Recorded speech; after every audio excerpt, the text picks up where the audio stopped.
On va commencer par contextualiser peut-être cette question, que je répète, préservation de la biodiversité ou comment concilier agriculture et biodiversité. Tout ça est placé sous l'égide d'un travail du CFPPA, donc tout ça a été structuré par des gens qui sont en maraîchage bio, qui sont donc des apprenants, et donc je m'approprie assez facilement leur travail. Voilà comment se pose le décor. Les mares, étangs et forêts sont des écosystèmes indispensables à la vie de toutes les espèces. Un déséquilibre à l'intérieur de ce système peut fragiliser un élément de l'écosystème ou le faire disparaître entièrement. Un constat, 31% des espèces évaluées dans la liste rouge du comité français sont menacées, 52% des milieux humides sont en danger, 57% des eaux de surface sont en mauvais état, 50 000 hectares de prairies, pelouses et pâturages naturels disparaissent en moyenne chaque année entre 2006 et 2014. Voilà pour ce qui est la contextualisation chiffrée. Les liens entre la biodiversité et l'agriculture sont nombreux.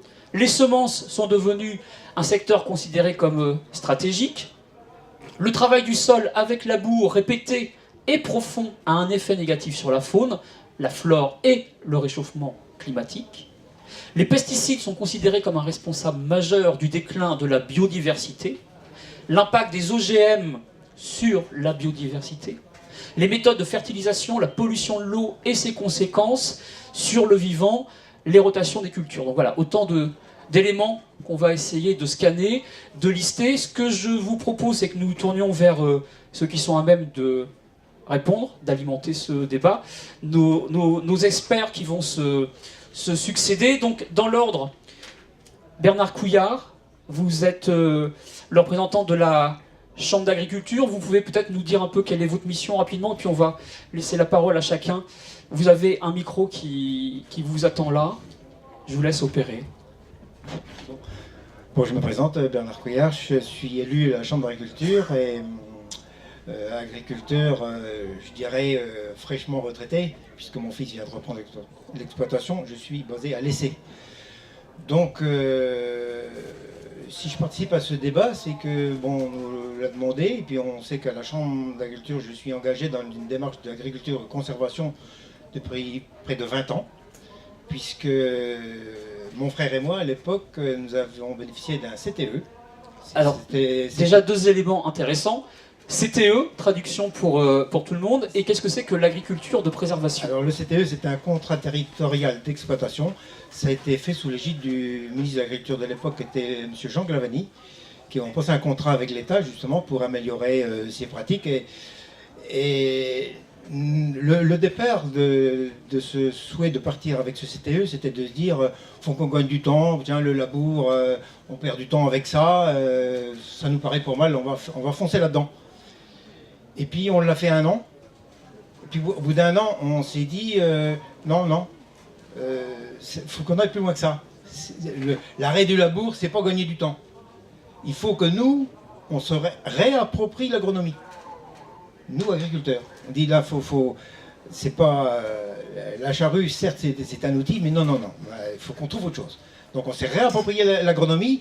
Et là, je dirais que dans le précédent débat, il y a eu un petit peu d'allusion de fait, c'est que dans ces moments-là, on se trouve seul. Parce qu'il n'y avait pas de support, personne. Hein, l'INRA, que ce soit les INRA, les organismes, les instituts, il n'y avait personne qui pouvait nous conseiller sur le sujet. Et chose étonnante, je vous dirais, c'est que c'est simplement un marchand de matériel agricole qui nous a convaincus, qui était vraiment impliqué dans cette démarche, qui nous a aidés, qui nous a dit ce qu'il fallait faire, ne pas faire, mais ça demande du temps. Ça demande du temps, il faut accepter quand même les premières années, quand même des baisses de rendement, et tout ça, je dirais que le CTE, heureusement qu'on avait des aides financières, parce qu'aujourd'hui, quand on se lance dans l'agriculture de conservation, souvent, on le fait avec ses propres deniers aussi, hein. Donc il faut éviter de se tromper quand même, parce qu'on pourrait mettre très rapidement l'exploitation péril. Donc il faut y aller graduellement. Donc voilà, puis depuis maintenant, ça fait 18 ans exactement que ça dure, et puis mon fils vient de reprendre l'exploitation, et il est engagé dans il poursuit la démarche que nous, on a initiée. Voilà. Alors, c'était ce qui nous faisait peur quand on a parlé de retraite. J'ai dit à mon fils, il me dit non, ce que vous avez fait, moi, il est hors de question de casser ce que vous avez fait. alors, vous avez parlé de pratique, vous avez parlé de cette mue que vous avez opérée, la réflexion que vous avez portée sur votre travail. Comment est-ce qu'on peut définir cette agriculture de conservation? Parce qu'on entend bien qu'elle entre en opposition avec d'autres modèles. En quoi est-ce que ça consiste? C'est-à-dire, c'est surtout, quand on parle, c'est une agriculture du vivant, c'est-à-dire remettre du vivant à... On parle de biodiversité, celle qu'on voit, mais on ne parle pas de celle qu'on ne voit pas, c'est-à-dire celle qui est dessous. Et celle qui est dessous, elle est nécessaire forcément pour celle qui est au-dessus aussi. Donc pour nous, labourer un champ, les mouettes mangeaient tous nos vers de terre, là. On s'est dit non, attends, c'est du saccage, ça. Faut qu'on conserve tout ça, conserver les carabes, toutes ces choses-là, mais avoir toujours un sol couvert de façon que c'est un sol vivant. Et c'est la difficulté, c'est que quand on est toujours en bonne période avec des aléas climatiques favorables, c'est facile d'avoir un sol vivant. Comme là, on a eu un hiver extrêmement pluvieux, c'est plus compliqué quand même, mais bon, faut résister. Alors, on va profiter de cette dimension d'expérience personnelle pour illustrer avec des choses très concrètes la manière dont on peut réfléchir à la biodiversité. Juste à votre côté, nous vient Sophie Raous, qui ne pourra pas faire l'économie, nous expliquer ce que veut dire IRD2. Oui, bonjour. Donc oui, Sophie Raous, je viens ici, en fait, la thématique des liens entre agriculture et biodiversité m'interpelle à deux titres. D'une part, parce que je suis directrice de l'IRD2, donc qui est l'Institut régional du développement durable de Normandie. Et c'est un institut qui veille à faire davantage de liens entre tous les questionnements qu'on se pose avec les transitions qu'on vit actuellement, et notamment au niveau de l'agriculture, et les programmes de recherche. Donc on essaie de remettre des scientifiques sur les fermes notamment, mais aussi auprès des élus locaux, auprès de tous les acteurs régionaux qui font la Normandie aujourd'hui. Donc on a beaucoup travaillé sur la question des sols il y a 3 ans avec le programme Sol contre tous, et là depuis 2 ans on travaille sur les services écosystémiques. Alors c'est un peu un mot barbare, mais qui se médiatisent de plus en plus. C'est tous ces services finalement qu'on prélève dans la biodiversité, dans la nature qui nous entoure, qui nous servent tous les jours. Et du coup, nous, on essaie d'en faire de faire des outils de vulgarisation scientifique qui soient plus facilement appropriables par les acteurs.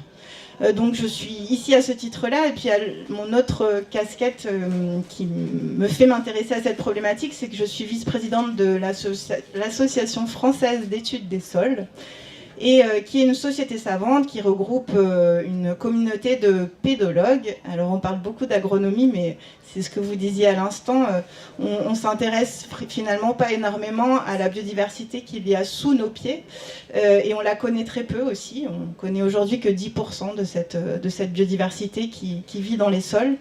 Et donc cette association, elle essaie de regrouper toutes ces personnes qui connaissent d'une part bien le fonctionnement des sols, mais aussi la biodiversité qu'ils abritent, pour arriver également à faire des outils de médiation scientifique, de communication, qui permettent d'éclairer les décisions d'une part des agriculteurs, mais aussi des élus locaux, des directeurs d'associations, des animateurs d'associations, de collectivités, au sens large. Et c'est vrai que pour moi, dans l'intitulé de la table ronde m'avait un peu interpellée, parce que pour moi, il faut qu'on sorte de tout ce discours qui nous fait vivre la biodiversité comme une contrainte. Il faut vraiment arriver à inverser le regard qu'on a aujourd'hui sur la biodiversité et ne plus la voir comme une contrainte. Je dois préserver la biodiversité, je dois la mettre sous cloche à un endroit donné, mais plutôt comme un outil finalement. C'est très anthropocentré comme approche, mais se rendre compte que la biodiversité, elle filtre notre eau, les sols vivants, ils stockent du carbone, donc ils vont nous permettre d'atténuer le changement climatique. Des sols vivants, ça nous permet aussi de nous alimenter, d'avoir une alimentation de qualité. Et il y a énormément de fonctions qui finalement reposent sur la biodiversité, et la rémunération pour ces services rendus, la rémunération des agriculteurs pour ces services rendus par la biodiversité qu'ils protègent par leurs choix qu'ils font dans leurs itinéraires agricoles. pour moi, c'est vraiment cette optique-là qu'il faut arriver à médiatiser davantage et à sortir de la biodiversité est une contrainte pour l'agriculture. On sent déjà que cette question de la biodiversité est traversée par toute une somme de considérations. Nos deux premiers invités ont déjà rythmé la conversation avec des notions de semences. Il faut ensemencer, on vous a parlé de ce qui était sous le sol, etc. Alors forcément, ça entre en résonance, Vincent Poupart, avec votre activité. Vous nous venez d'Angers, vous représentez le GNIS, et je crois que de GNIS ça finit par S. Peut-être vous pouvez nous décrypter un petit peu toute la signification de cette action-là. Oui, donc le GNIS, ça veut dire Groupement National Interprofessionnel des Semences et Plants. On est une structure agricole qu'on appelle une interprofession. Il y en a beaucoup dans le milieu agricole. Ça a été créé dans les années 50-60 après-guerre. Ça fédère tous les professionnels. Alors tous les acteurs de la filière semence, hein, c'est-à-dire si on va de l'amont jusqu'à l'aval, il y a d'abord les entreprises qui créent des nouvelles variétés. Hein. Dans notre jargon, on appelle ça des sélectionneurs. Après, une fois que ces variétés sont créées, il faut les multiplier pour les rendre accessibles aux utilisateurs. Donc ça se fait en partenariat entre des coopératives ou des entreprises qui sont un peu spécialisées dans la production de semences. Mais bien sûr, ces entreprises ne peuvent pas les faire toutes seules. Elles travaillent en partenariat avec des agriculteurs qui eux-mêmes sont spécialisés dans la production de semences. Donc dans notre jargon. Sûrement qui vont les expérimenter peut-être. Alors en fait, on est déjà en aval. L'expérimentation, c'est plus à la phase de création de la variété, où là, effectivement, il y a des réseaux d'essais. Mais là, une fois qu'on est dans la phase de production, on considère que la variété, elle va avoir une carrière commerciale, donc elle commence à être multipliée. C'est pas la peine de multiplier des variétés si elles n'ont pas de marché derrière. Donc l'objectif, c'est de pouvoir avoir les quantités pour fournir un marché. Donc ça se fait en partenariat entre ces entreprises de production et tout un réseau d'agriculteurs spécialisés. Juste quelques chiffres pour vous donner une idée. Les entreprises de sélection en France, on a souvent tendance à résumer ça à une ou deux multinationales. En réalité, il y a 71 entreprises qui créent des nouvelles variétés. Alors là, je parle uniquement des espèces agricoles et légumières. Hein. Ensuite, les entreprises qui produisent des semences, il y en a à peu près 250. Hein. Donc là, on est en Normandie, par exemple, la coopérative Agrial a une station de production de semences de plusieurs espèces agricoles à côté de Caen. Il y a un réseau d'agriculteurs multiplicateurs, il y en a à peu près 20 000 en France, hein, qui travaillent en partenariat. Ils ne font pas que ça, hein. Certains, c'est leur activité principale. Par exemple, à Angers, d'où je viens, c'est une région où il y a une forte concentration de production de semences, donc il y a certains agriculteurs, ils arrivent quasiment à sortir en revenu avec uniquement la production de semences. C'est vrai que dans la plaine de Caen, c'est plus une activité annexe. Il y a peut-être dans la salle des agriculteurs qui font des contrats de semences également, avec Agrial par exemple. Et puis à l'autre bout de la chaîne, vous avez la distribution agricole, qui va faire l'intermédiaire entre, on va dire, les producteurs de semences et les utilisateurs, et tous les utilisateurs via des représentants professionnels. Donc on représente bien toute la chaîne, de l'amont jusqu'à l'aval. Donc il y a un rôle de coordination, de faire en sorte que tous ces gens-là se parlent, mettent en place des actions collectives, mettre en place des actions techniques pour améliorer la production de semences, mettre en place des actions de communication de plus en plus également pour parler des métiers. Et puis la particularité du GNIS, c'est qu'au-delà de ce rôle, je dirais, assez classique d'interprofession que je viens de décrire, parce que ça existe dans tas de domaines, hein, la viande bovine, les fruits et légumes, etc. La particularité pour le GNIS, c'est que historiquement également, on a une mission de service public qui nous est confiée par le ministère de l'Agriculture. C'est le contrôle de la qualité des semences qui sont vendues aux agriculteurs. Donc il y a un vernis officiel dans ce voilà, ça fait. Il y a une partie de notre activité qui est faite par délégation d'une mission de service public. Très bien. Alors, donc oui, effectivement, le rôle du GNIS, effectivement, par rapport aux deux intervenants précédents, nous on est au-dessus, hein, même si c'est évident qu'on a besoin d'avoir de la biodiversité du sol pour que la biodiversité cultivée puisse s'exprimer pleinement, et c'est une évidence. Ce que je voulais dire, c'est que la filière semence, elle joue un rôle vraiment primordial dans l'enrichissement de la biodiversité cultivée, parce que effectivement, les variétés qui sont cultivées aujourd'hui n'ont absolument rien à voir avec les variétés qui étaient cultivées il y a 50 ans par nos grands-parents.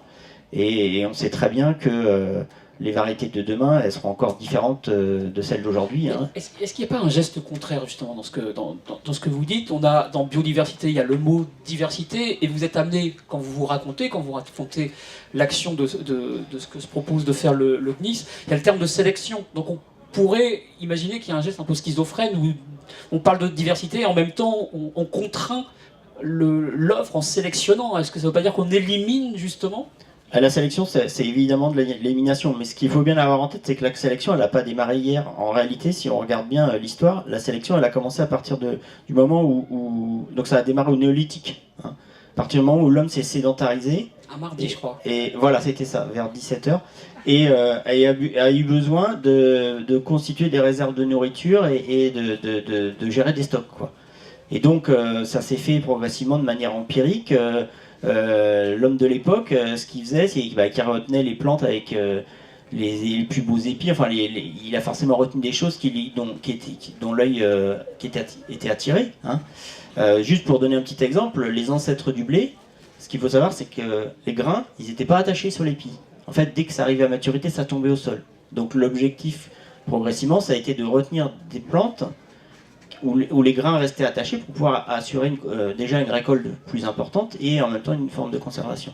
Donc oui, évidemment, sélectionner, c'est trier, c'est clair. D'accord. Donc on peut penser aussi d'amélioration d'une certaine manière. manière. Voilà, c'est ça. Par rapport à une exploitation que l'homme veut en faire en fonction d'un certain nombre de débouchés ou de types d'utilisation. D'accord, très bien. Alors, Gérard Dufus, qui est votre voisin, vous avez aussi, vous, un peu valeur d'expérimentateur d'une certaine manière.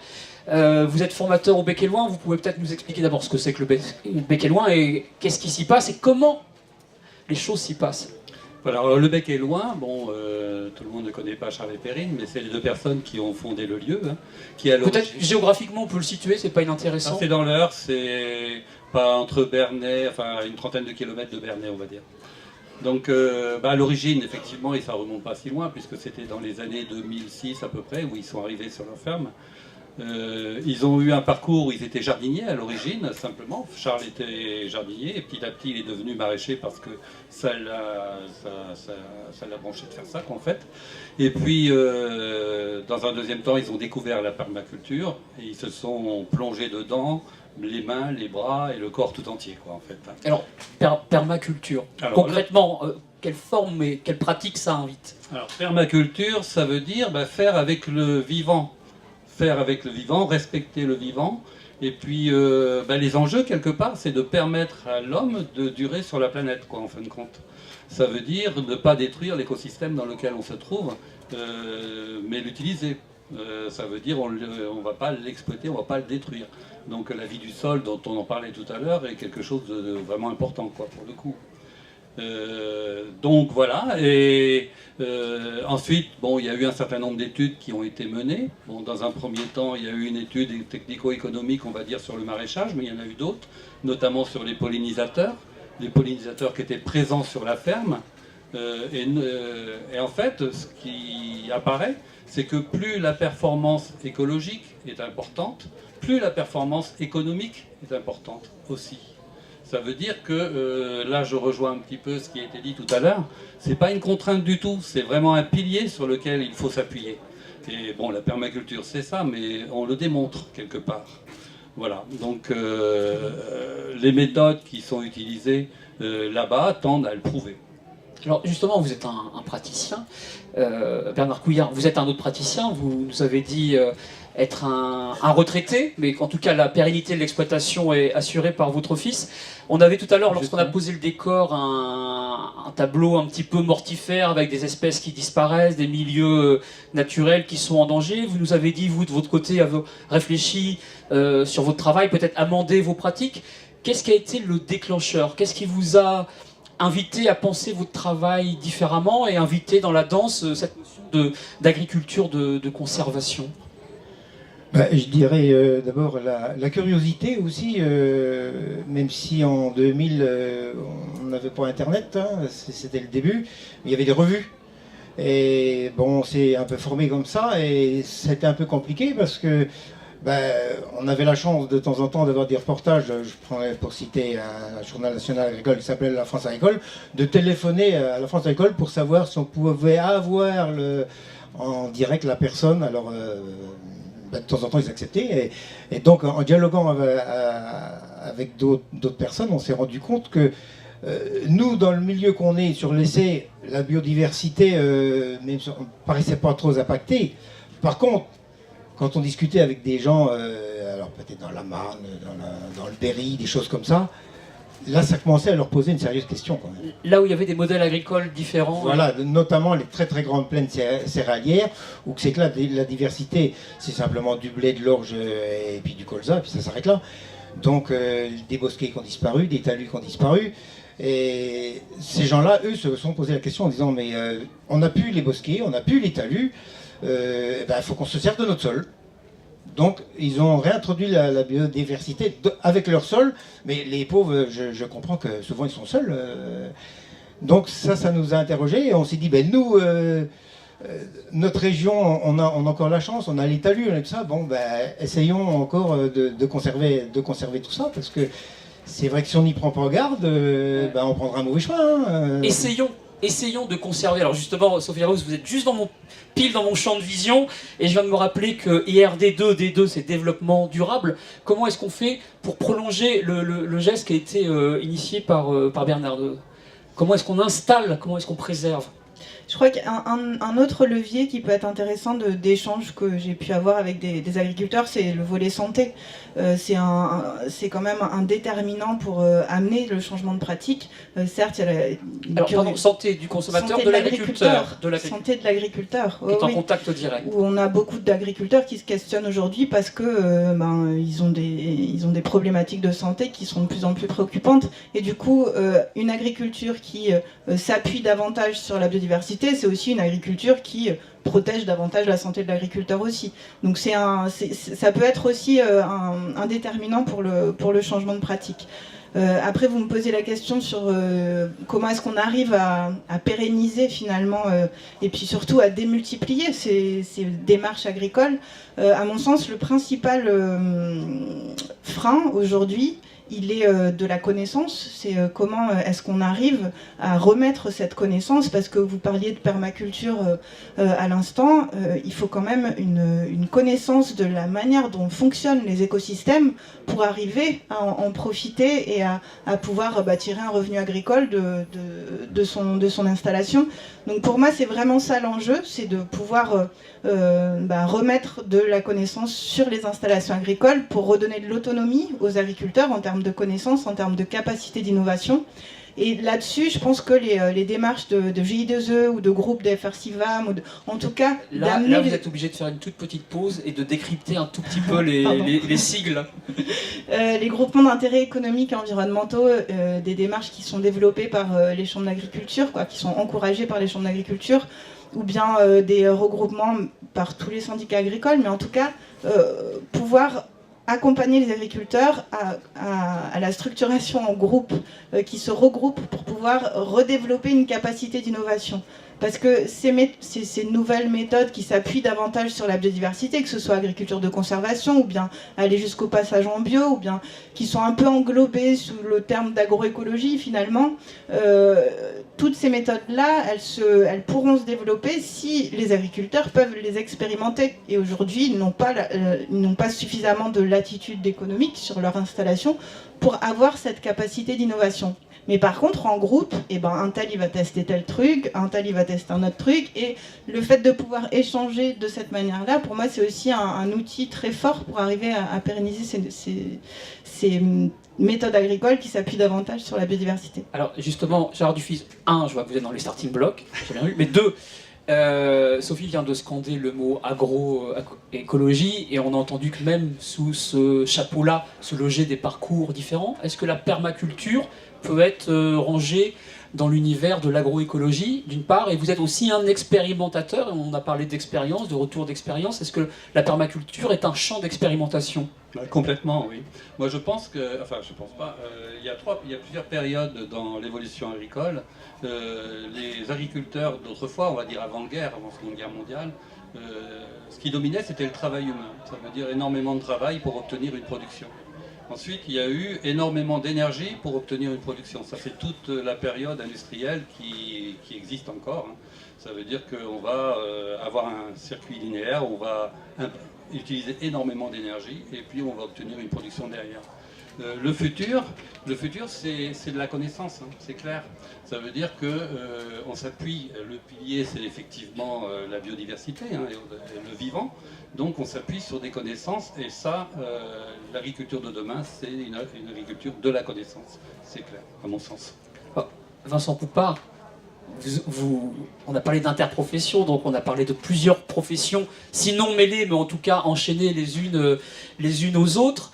Il y a ce procès, dès qu'on parle de recherche autour des semences, assez rapidement, on ne peut pas faire l'économie de prononcer le mot OGM, peut-être d'abord redire ce que sont des OGM, dire si oui ou non le CNIS s'est emparé de cette question-là, est-ce que ça fait partie d'une partie de votre production, est-ce qu'on peut, voilà, on ne pourra pas épuiser entièrement le questionnement autour des OGM. Est-ce que vous pouvez au moins le baliser un petit peu, remettre des éléments de compréhension? Oui, il y avait longtemps que je n'avais pas eu la question. Bon, les OGM, c'est le terme organisme génétiquement modifié. En fait, c'était des... Je dis c'était parce que c'est périmé en fait. Hein. Mais c'était des plantes dont on avait modifié le génome. Par l'introduction de morceaux d'ADN venant en l'occurrence de bactéries qui donnaient un caractère nouveau à la plante. Je préfère arrêter le débat tout de suite là-dessus en disant que de toute façon en France il n'y a pas d'OGM autorisé, donc il n'y a pas de culture d'OGM. Alors la schizophrénie un petit peu du système, c'est qu'on a le droit d'en importer dans l'alimentation des animaux, mais par contre on n'a pas le droit d'en cultiver. Ça, je ferme la parenthèse, mais ça m'a toujours un petit peu surpris. Si c'était si dangereux que ça, pourquoi on n'a pas le droit d'en cultiver alors qu'on a le droit de nourrir les animaux avec? Mais bon. Alors quand vous dites c'était... Je dis c'était parce qu'aujourd'hui, mais quand je dis aujourd'hui, ça fait bientôt 10 ans, il n'y a aucune variété génétiquement modifiée autorisée à la culture en France.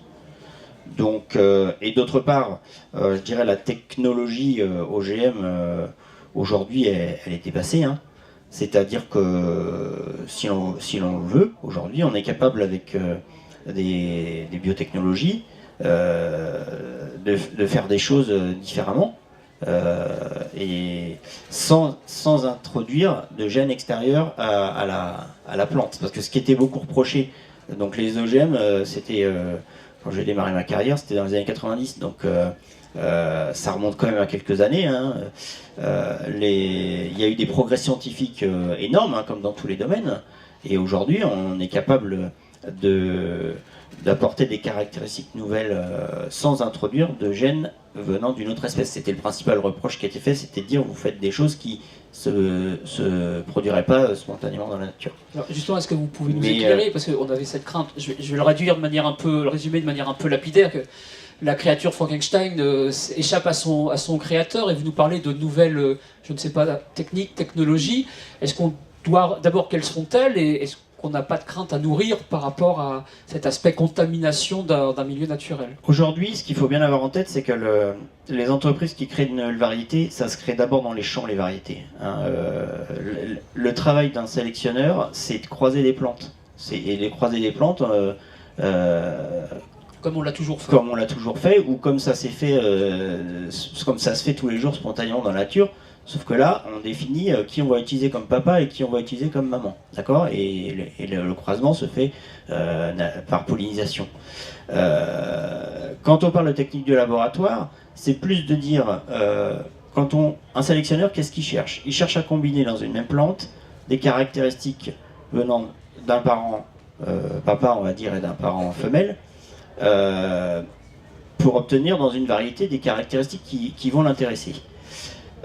Il y a deux façons de faire. Soit vous faites des milliers de croisements, puis vous plantez les plantes, vous les laissez pousser, puis vous regardez ce que c'est, et puis vous dites, bah tiens, ça c'est intéressant.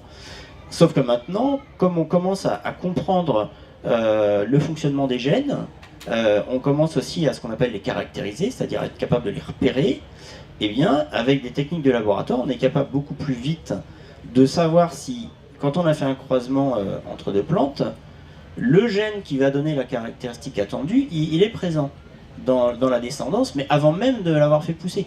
C'est-à-dire, vous prenez un petit bout d'ADN dans un bout de feuille, et vous pouvez tout de suite le savoir. Donc, en fait, le laboratoire vient en appui au sélectionneur pour lui dire, pour l'orienter. Tout à l'heure, vous disiez vous-même tout à l'heure, sélectionner, c'est éliminer. Bah, effectivement, le sélectionneur, il va faire 10 000 croisements. Là-dedans, il y en a peut-être 2 qui vont être intéressants. C'est une forme de validation C'est une forme donnée par le laboratoire. C'est pas une forme de validation, enfin vous pouvez le dire comme ça, c'est une forme on va beaucoup plus vite. On va beaucoup plus vite parce qu'on gagne du temps, parce qu'on arrive à identifier très très vite sur les 10 000 croisements les 2 qui méritent qu'on continue un petit peu plus loin dans le processus de sélection. D'accord. Donc c'est un appui au sélectionneur, de même que l'agronomie et des tas d'autres disciplines.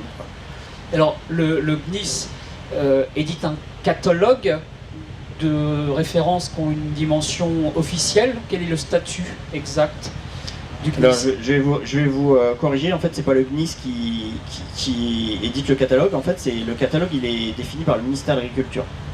Il se trouve qu'historiquement on le publiait, physiquement papier, en tant que service pour la profession, mais en réalité c'est bien le ministère de l'Agriculture et les instances qui vont avec qui sont chargés d'établir le catalogue.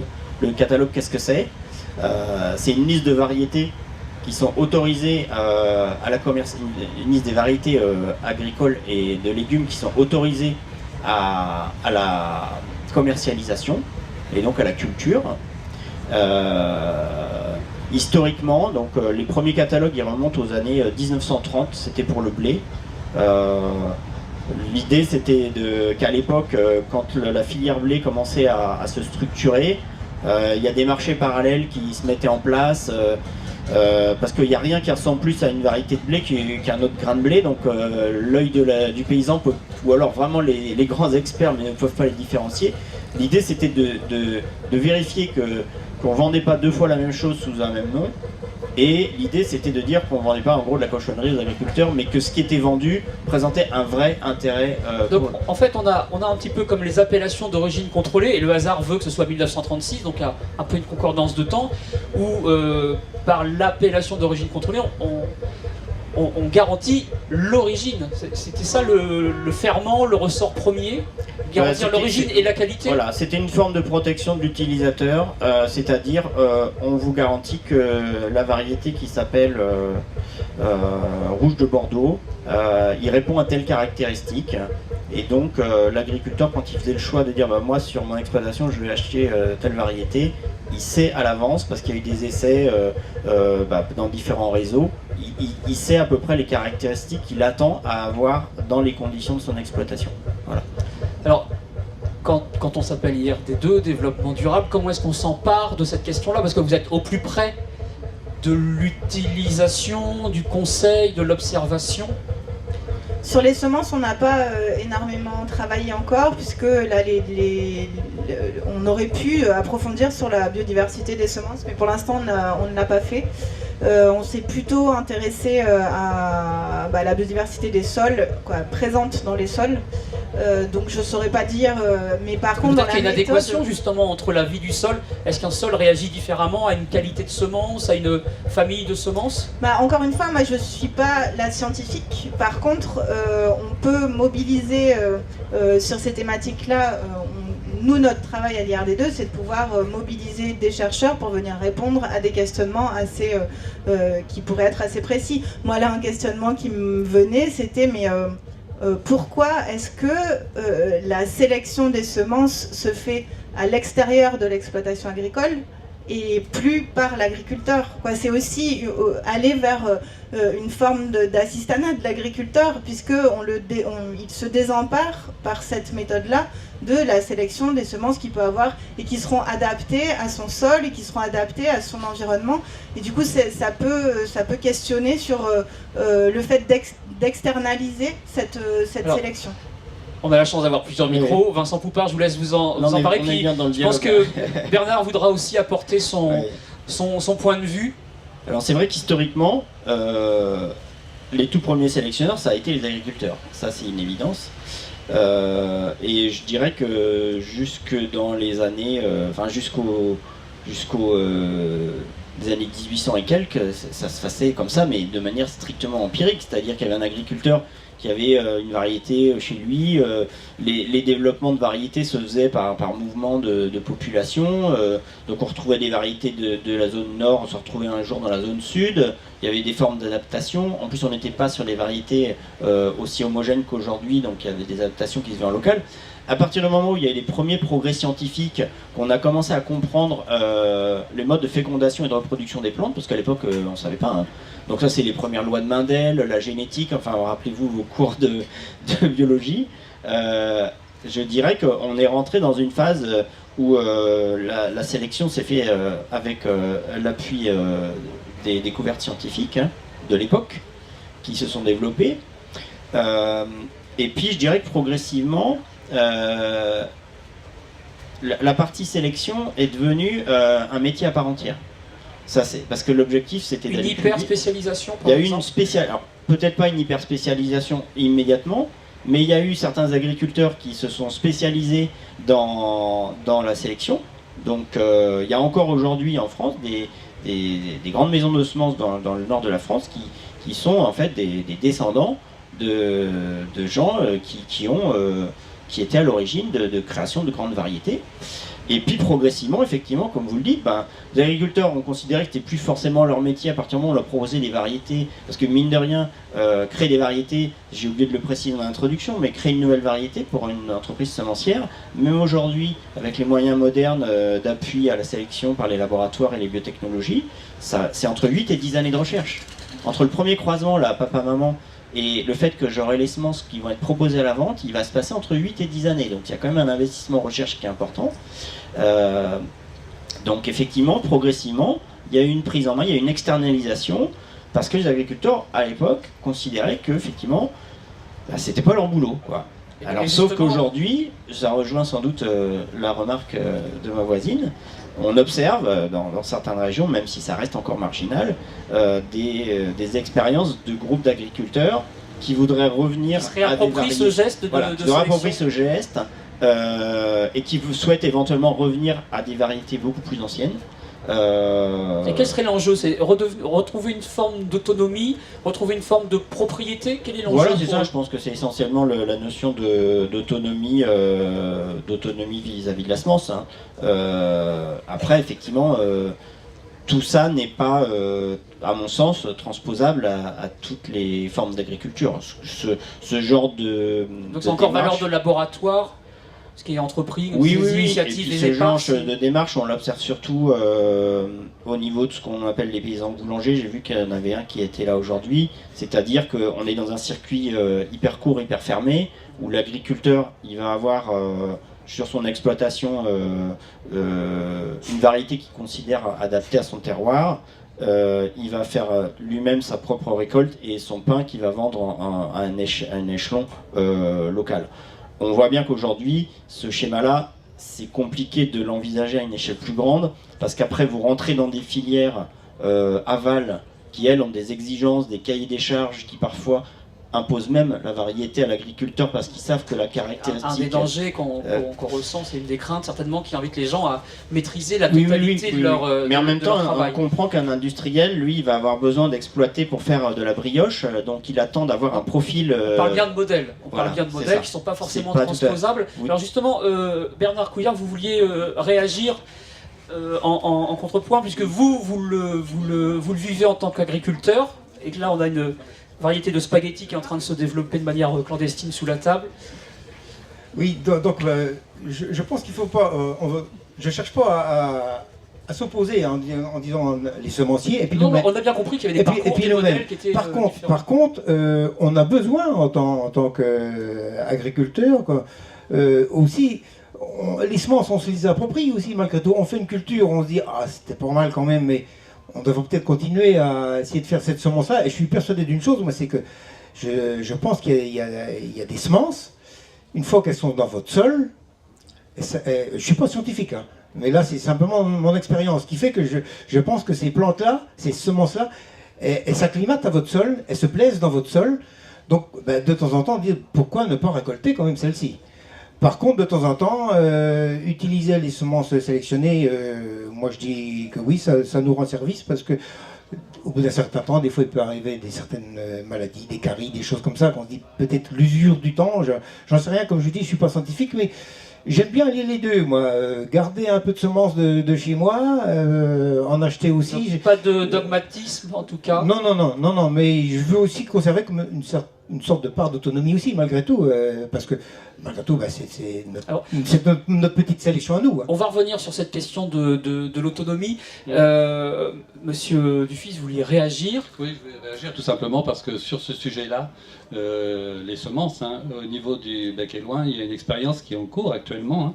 C'est avec des blés anciens, enfin des semences anciennes qui ont été fournies par Roland Fougas, qui est paysan boulanger. Donc une quinzaine de variétés.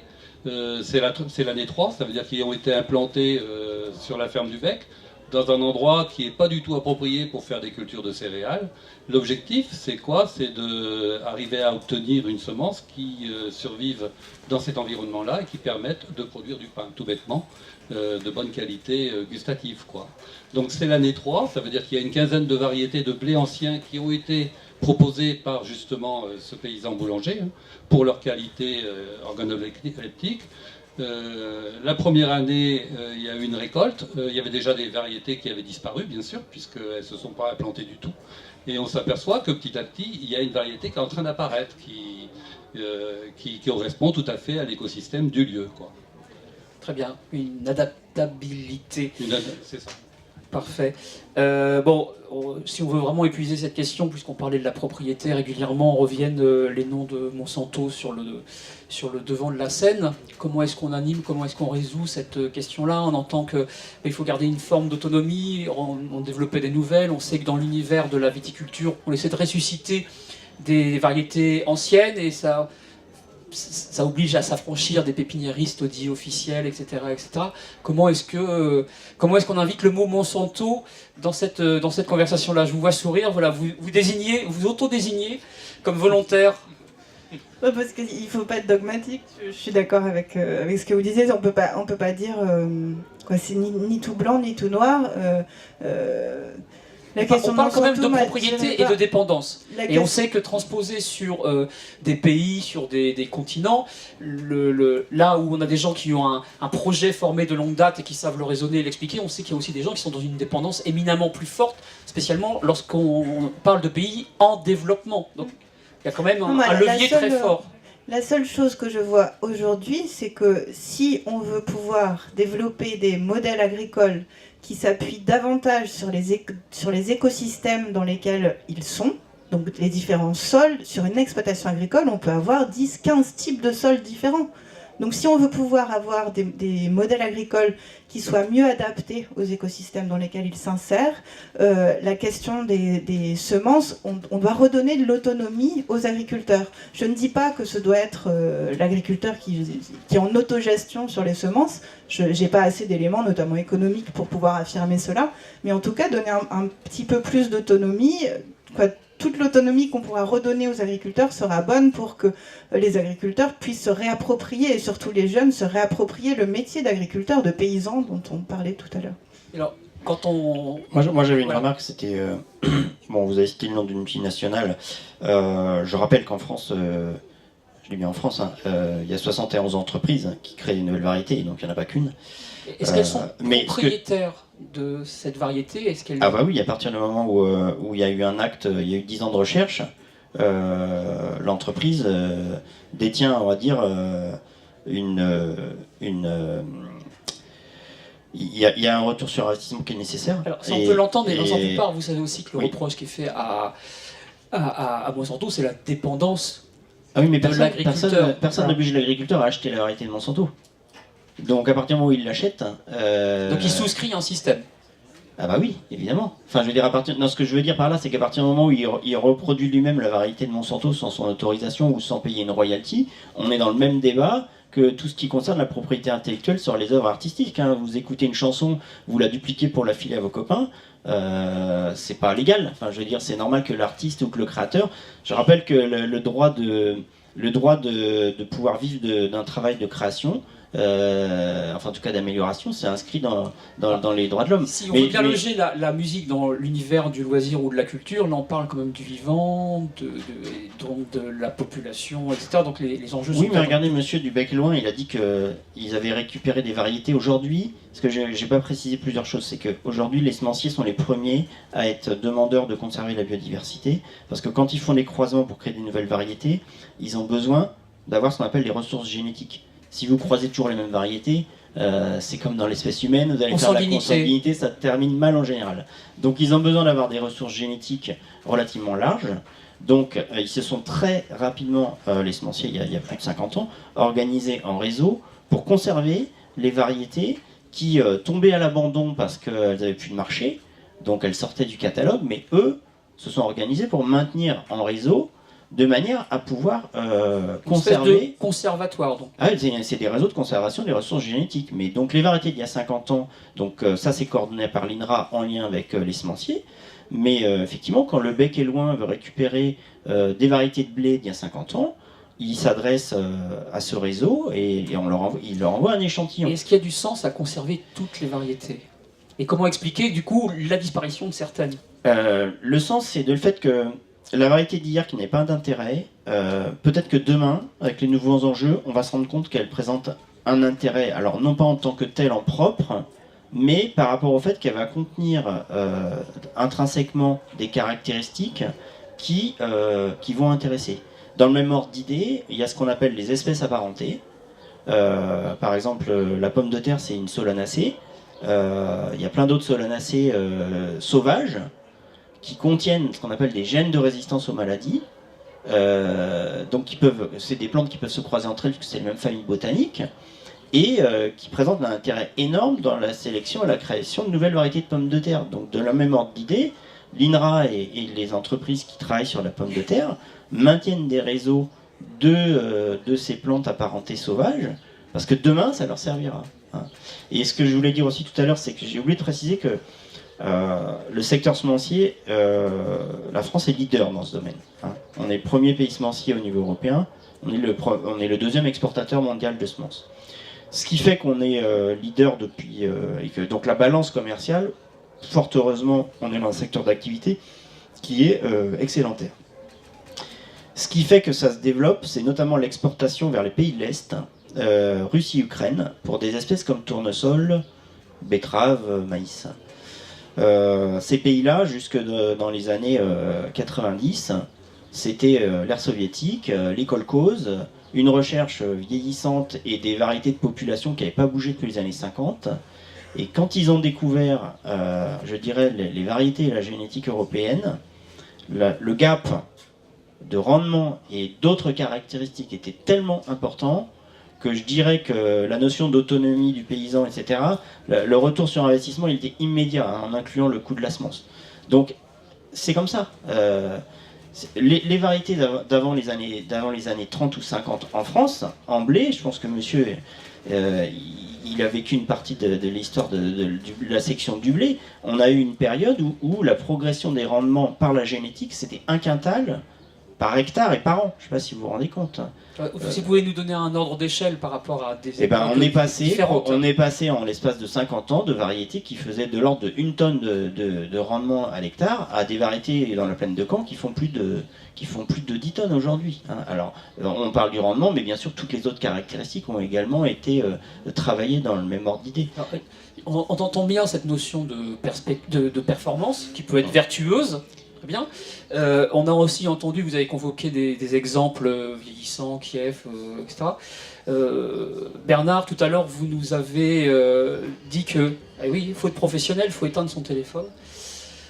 Vous nous avez dit que votre crainte par rapport à une perte de biodiversité ou d'exemples que vous aviez vus, par exemple, dans d'autres régions du centre, etc. Et on a commencé tout à l'heure en disant un peu l'impact sur certains modèles agronomiques, l'impact sur le milieu.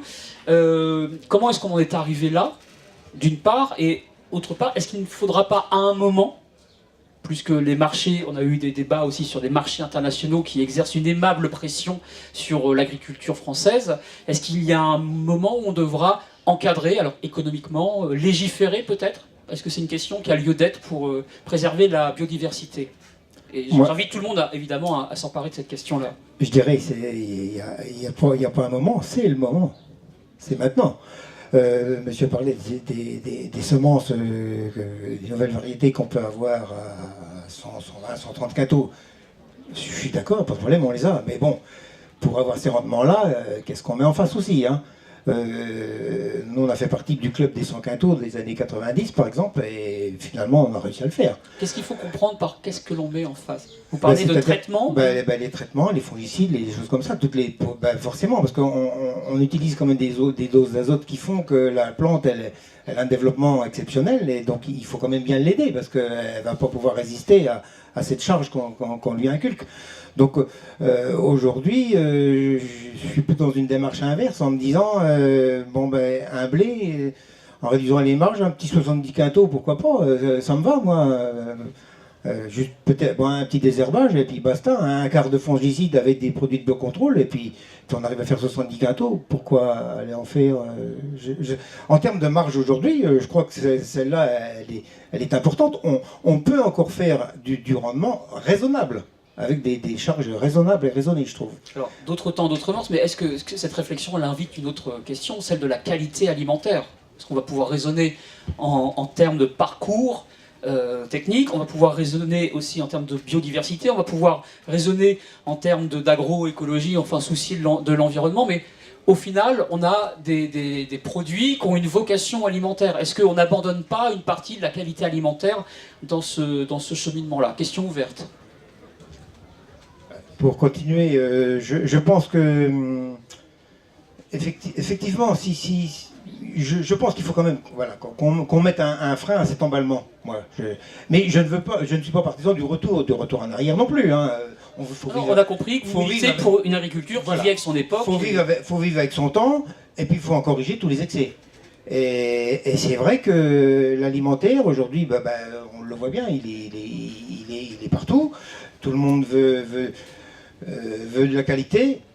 Je précise bien, il faut quand même la payer, hein, parce que c'était dit dans la précédente réunion tout à l'heure, là, c'est que le paysan doit vivre quand même de tout ça. Il ne faut pas faire vivre que les grandes surfaces non plus. Hein. Le paysan doit vivre. Donc la qualité, aujourd'hui, quel agriculteur, producteur de lait, n'a pas cette idée de dire non, la qualité, je suis obligé de toute façon. C'est obligatoire. Et de toute façon, ça pérennise la beauté du métier aussi. Parce qu'on produit quelque chose pour nourrir les gens, c'est quelque chose qu'on mange quand même. Donc sans aller dans les excès inverses de chaque côté, d'un côté et de l'autre, des fois, je pense qu'il y a une place à trouver quand même. Alors, on entend le paysan aussi comme matière à préserver, certainement. Est-ce que dans le développement durable, est-ce qu'on a des considérations environnementales, mais qu'on voudrait paysagères? On parle depuis la Manche aujourd'hui, qui est le département le plus bocagé de France, donc avec un système de haies qui va inviter à une faune, etc. C'est un marqueur identitaire aussi. Est-ce que le développement durable, sur son porte-bagages, emmène ces considérations-là?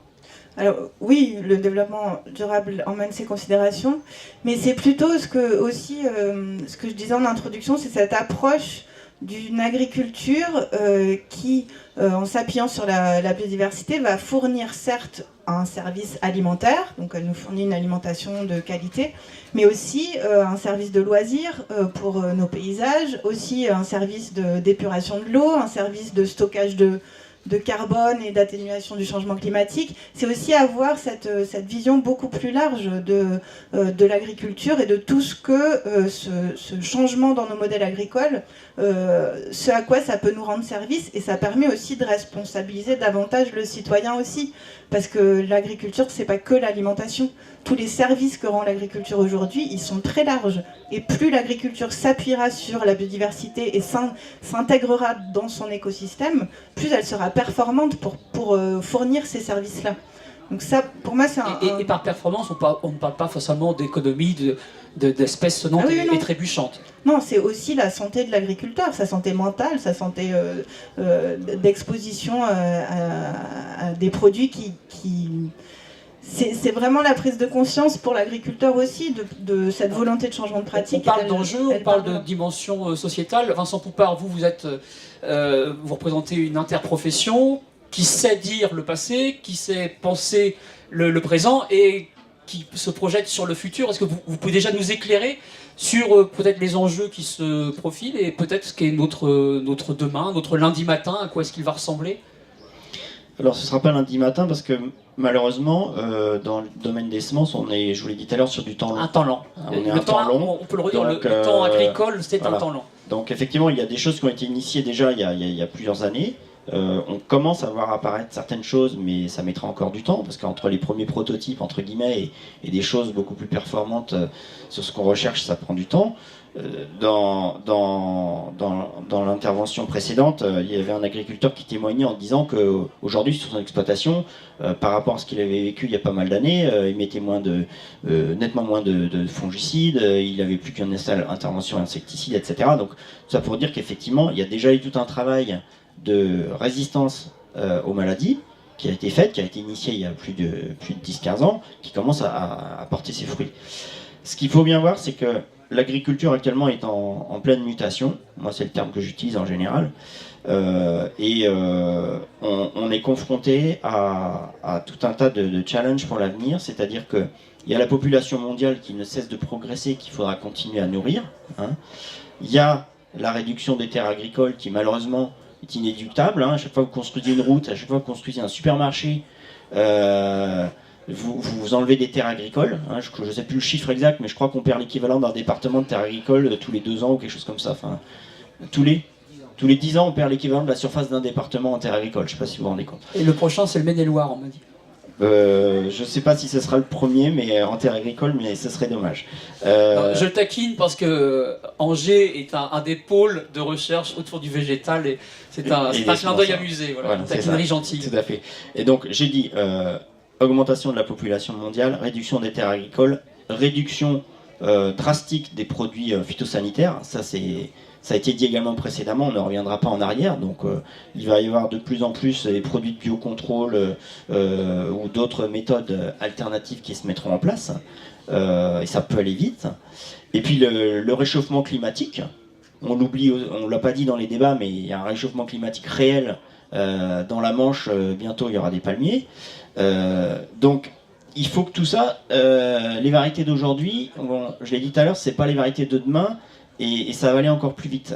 Il faudra des plantes qui résistent encore plus à la sécheresse et qui utilisent mieux l'eau qu'aujourd'hui.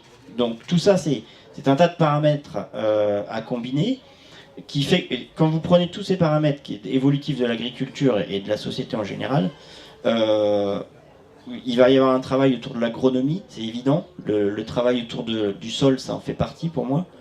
Mais dans l'équation, on voit bien que la génétique des variétés, elle va jouer un rôle primordial. C'est-à-dire que demain, on aura besoin de variétés qui combineront le maximum de caractéristiques de tout ce qu'on a vu là, mais sachant que la plante miracle n'existe pas, et n'existera pas. Donc l'homme aura toujours besoin d'essayer d'améliorer les plantes par rapport à ces nouveaux enjeux, par rapport au marché qui se segmente, etc. Donc par rapport à votre question, effectivement, le GNIS et les professionnels qui siègent au sein du GNIS avaient initié déjà beaucoup de démarches, tout ce qui est caractère de sélection. Ça fait déjà bien longtemps que c'est pas que le rendement qui est sélectionné, même si ça reste un critère important parce qu'il faut continuer à augmenter le rendement. Mais à l'occasion des états généraux de l'alimentation, donc juste avant Noël, le gouvernement a demandé à toutes les interprofessions de définir ce qu'ils appellent le plan de filière. Donc un plan de filière, c'est quelles sont vos orientations pour accompagner la transition agroécologique. Donc bien entendu, le GNIS comme interprofession a fait part de 30 engagements qu'on a pris pour mieux répondre aux attentes des citoyens, des consommateurs, des utilisateurs dans le cadre de l'accompagnement de cette transition écologique. Donc ça fait effectivement partie des enjeux majeurs et prioritaires de la filière pour les années à venir. C'est revenu. Donc on entend bien que tout le monde se projette. On pensait faire juste un débat avec des entités qui ont un regard sur l'agriculture, on se retrouve au final avec 4 expérimentateurs, avec des moyens, avec des terrains d'expérimentation différents.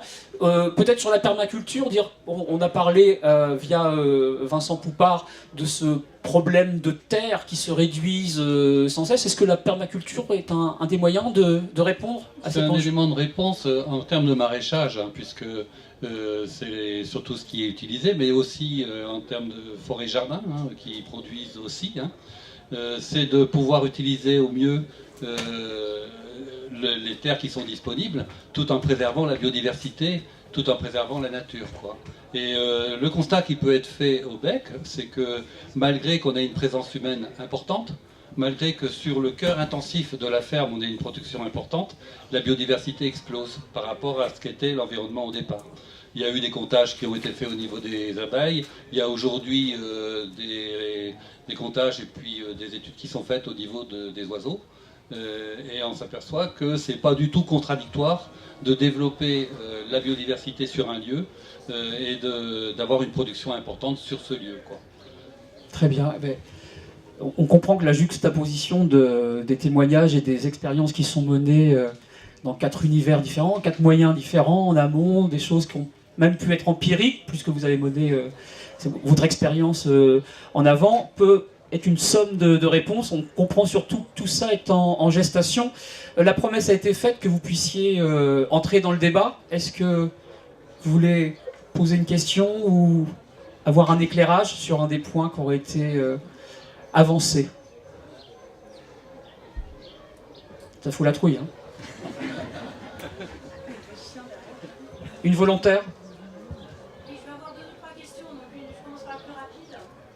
Monsieur qui s'est présenté de la Chambre d'agriculture, vous avez dit que vous avez été élu à la Chambre d'agriculture, vous êtes récemment retraité, donc vous êtes à la Chambre d'agriculture depuis peu de temps. Non, je finis mon pardon, je termine mon mandat. Donc les prochaines élections, je ne serai pas rééligible puisque je termine mon mandat. Bon, alors, le complément de question, c'est vous avez-vous expérimenté à titre personnel des nouvelles méthodes? Est-ce que ça a fait école au sein de la Chambre d'agriculture? Oui, je dirais que c'est un mouvement quand même assez lent, hein, parce que déjà, on a en charge quand même les GI2E, que disait Madame tout à l'heure. Il y en a 4, non, je crois qu'il y en a 6 dans la Manche. Hein. Donc on a engagé aussi la ferme expérimentale de la Blanche Maison en agriculture et conservation. Je dirais que c'est un mouvement quand même, c'est compliqué, hein, ça va pas vite. Hein. Moi-même personnellement, autour de chez moi, j'ai pas fait beaucoup d'émules. Hein. On a des collègues à 15-20 km et on se dit c'est dommage, on serait tous côte à côte, disons qu'est-ce qu'on travaillerait bien. C'est vrai que quand il faut se remettre en cause, c'est toujours compliqué. Il y a toujours la peur de l'échec, la peur du voisin, le regard au-dessus de la haie, là, tout le monde connaît ça par chez nous, ça c'est dramatique. Hein. Je dirais qu'il faut avoir aussi les nerfs solides, hein, parce que je dirais que nous, on était quand même des pionniers de l'agriculture intensive quand même, parce que moi je suis quand même issu, j'ai 64 ans maintenant, donc moi à l'école on m'a appris qu'il fallait mettre 400 à 500 unités d'azote. Hein. C'était ça. Hein. Donc il a fallu quand même, j'ai quand même fait un chemin en arrière. Et vous savez, quand vos voisins apportent, ils disent vous avez les cultures qu'ils ont par rapport à ce qu'ils avaient avant et tout, on entend ça. Hein. Le contrôleur laitier qui vous dit ça, il dit ça ne fait rien. Je dis non, je suis étanche à tout ça. Je pense que j'ai choisi l'un des systèmes. Parce que pour moi, il n'y a pas de mauvais système. Ce qu'il faut, c'est être cohérent dans son système. C'est surtout ça. À partir du moment qu'on fait un choix, on doit respecter ce choix-là. Parce que l'agriculture, comme on le disait toujours, c'est un temps long. Si tous les 4 ou 5 ans vous l'avez changé, vous n'allez jamais y arriver. Hein. Vous courez forcément très rapidement à la catastrophe. Et pour rebondir un peu sur l'aspect aussi plus biodiversité, je vous dirais que, je ne sais pas s'il y a une sorte de conclusion, mais j'ai quand même un espoir malgré tout. C'est que, je prends l'exemple, on vient je fais beaucoup de métailles moi, pour mon troupeau, on les a ensilés la semaine dernière. Quand vous êtes dans un champ de métailles, que vous voyez que ça bourdonne de partout, ce qu'on appelle les fausses abeilles, je ne sais pas si c'est des fausses, des vraies, je ne sais rien, je ne suis pas apiculteur, on appelle nous ça les fausses abeilles, on a les bourdons, tout ça. Et c'est fou ce qui bourdonne. eh ben, on se dit finalement, on peut restaurer, si on veut, assez rapidement. Je crois que de ce côté-là, il ne faut pas sombrer dans le catastrophisme. Je crois que si tout le monde y mettait un peu du sien, et c'est ce que je dis à mes collègues, bon, ben, on ne vous demande pas de faire comme nous, mais au moins, surtout, vos sols, couvrez-les, faites autre chose, mais allez pas mettre du désherbant après un chaume de maïs, mettez simplement un couvert, mettez quelque chose. Je crois que et je crois qu'il y a le bon sens qu'il faut qu'il revienne aussi de temps en temps. On est parti sur un tableau un petit peu mortifère. On boucle sur une vision éminemment plus positive, à condition quand même d'avoir l'âme d'un pionnier et d'être pétri de suffisamment de conviction pour résister aux amicales pressions ou à la pression sociale et au regard de l'autre.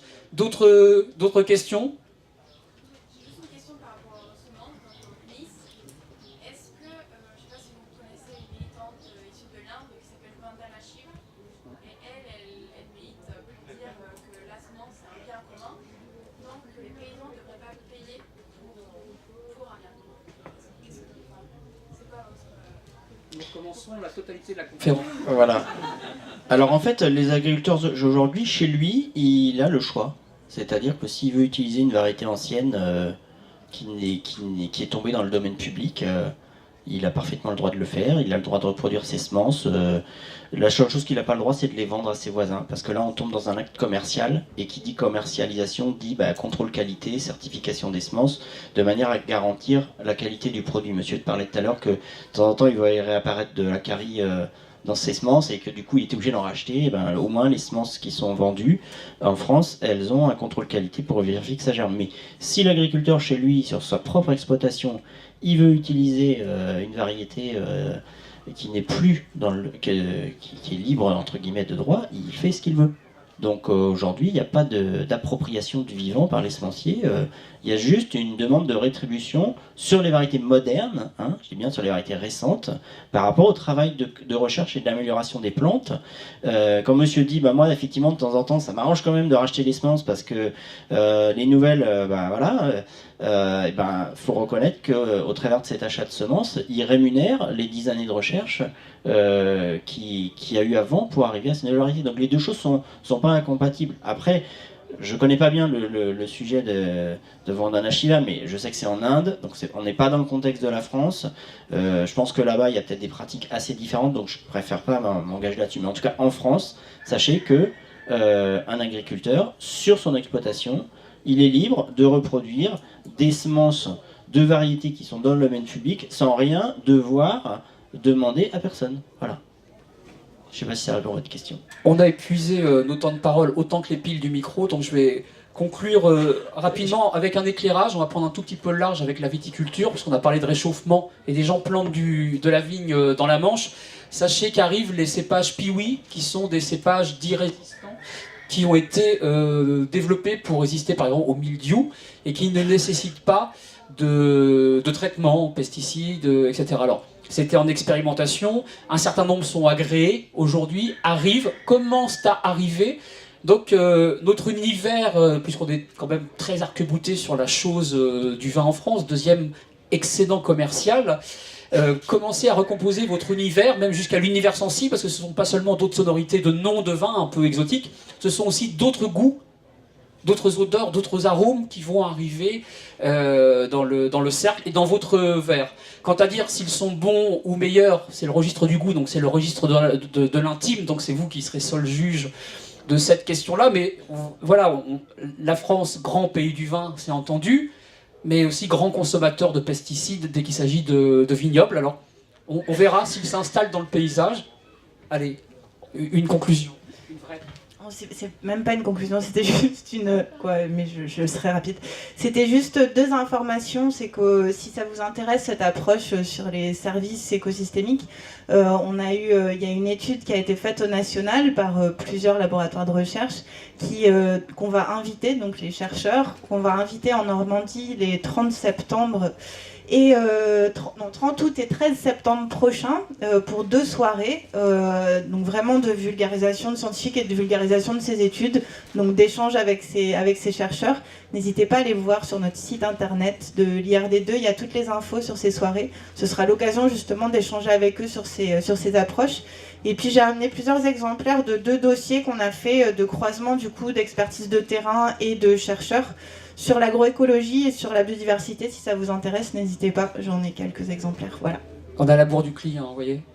Vincent Poupard qui nous vient de loin et d'un département qui va disparaître sous peu. Vous en profitez. Voilà, malheureusement, Profitez-en. donc c'est pour ça que j'en profite pour avant de plus. Je voulais dire que la filière semence a de beaux jours devant elle, avec tous les sujets d'avenir auxquels on va être confronté et qui vont faire qu'il va falloir absolument créer de nouvelles variétés. Moi, j'invite vraiment les étudiants et les enseignants qui seraient éventuellement intéressés pour aller dans cette filière à ne pas hésiter, parce que il y a du travail. Il y a un jumelage Coutances-Angers qui se profile. Voilà, c'est ça, exactement. D'ailleurs, je crois que la semaine prochaine, il y a des étudiants de Coutances qui viennent à une formation sur les semences paysannes, d'ailleurs, dans laquelle j'interviendrai. Mais non, trêve de plaisanterie. Aujourd'hui, les semenciers sur un certain nombre de métiers, mais malheureusement, c'est le lot de beaucoup de filières agricoles, n'arrivent pas à embaucher, parce qu'il y a de moins en moins de jeunes qui s'intéressent aux métiers agricoles. Donc, n'hésitez pas, en tout cas dans la filière semence, on embauche en ce moment. Et dans les années à venir. Merci. Allez, sans micro. Merci.